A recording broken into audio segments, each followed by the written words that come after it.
And although our next guest is spending a lot of his time in Oslo, he is not here today. Jan Paul Brekke will join us from Switzerland. Jan Paul Brekke is a senior research fellow at the Institute for Social Research in Oslo. His main area of interest is in migration research, including on asylum policy and on integration.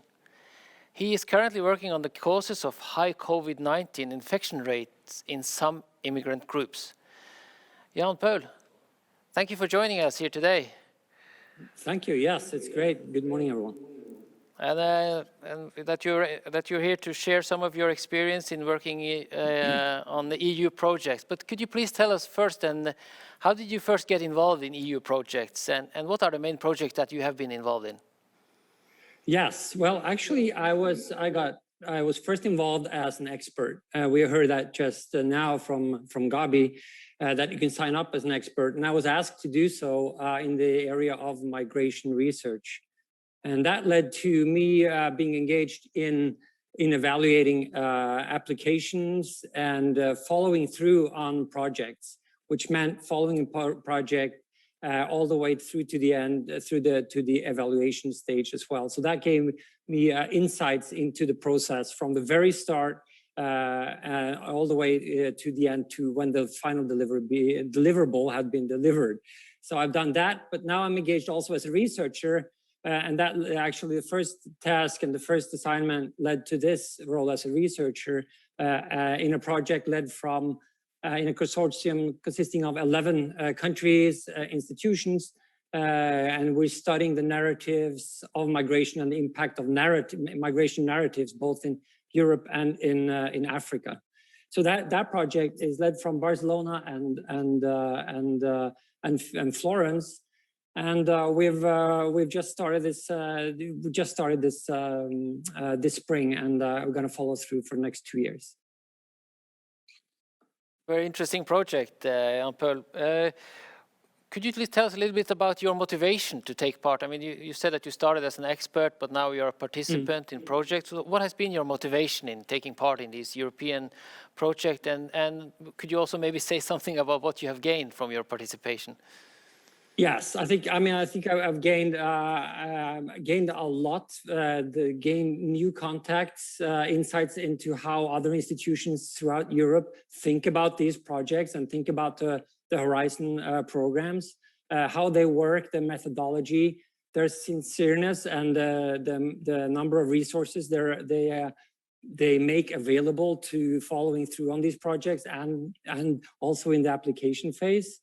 So I think I've been quite impressed by how much it takes. Everyone knows how much it takes, but it's actually possible to organize this in a way that makes it feasible. So I've been impressed by all the partners. And your first question was, what was the first? So your own motivation to take part in this. Well, it's obvious. Not everybody does obvious. This, no? Absolutely, yeah, it's obvious. I think it's quite obvious when you see the call for tenders and you see the programs.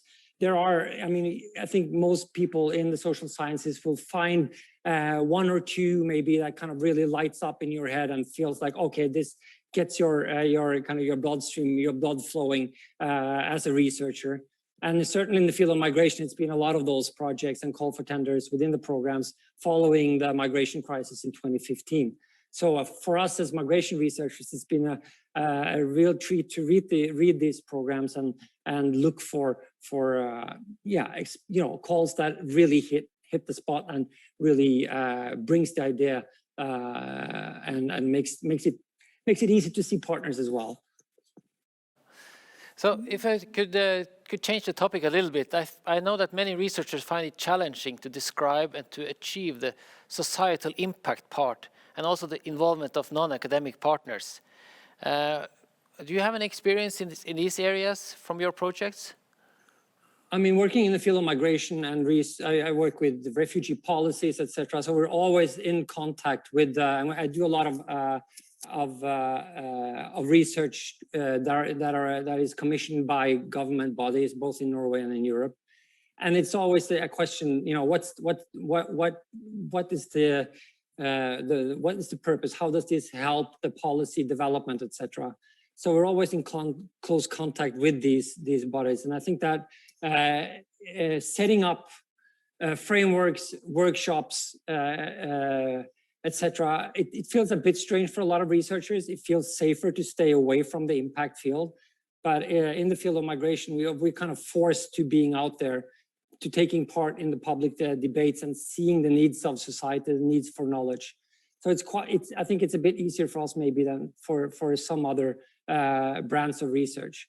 But it's obvious, I mean, the project we have now, the Bridges project, we have, there are art installations, there's like you know, even a rap competition that we are underneath this umbrella, this huge umbrella of the project, we will also do these things, which is not, I mean, as Norwegian researchers, I think it's several people listening in today, we are as far away from the rap culture as possible to get.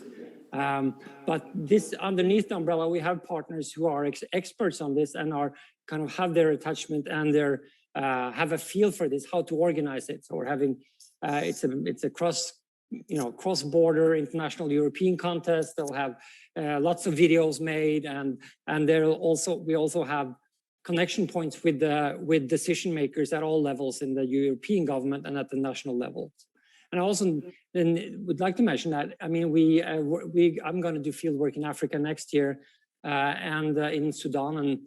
And also there, we kind of forced through the projects to involve the local community and to make sure that we have impact also on the local level in the countries where we do research that normally have less resources for research. So the whole program and the research community in Europe kind of forces you to have this impact. And so, I mean, you might as well embrace it. But yeah, I understand that your field is very much impact oriented, but still there are many decisions made here, and especially hearing about the rap contest, that sounds like something that we would like to know more about. So we look forward to the publication of that. Do you have any sort of last minute advice for people in the audience who have not so far been involved in European projects? Yes, I think there are two steps.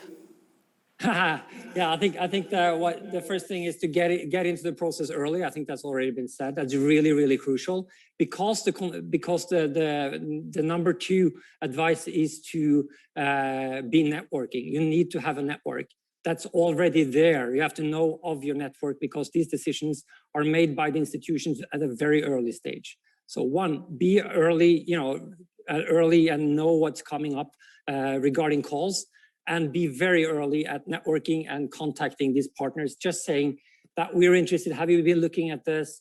What are your thoughts? Keep us in the loop if you are going forward with a proposal. So those I think are initial and very important advice.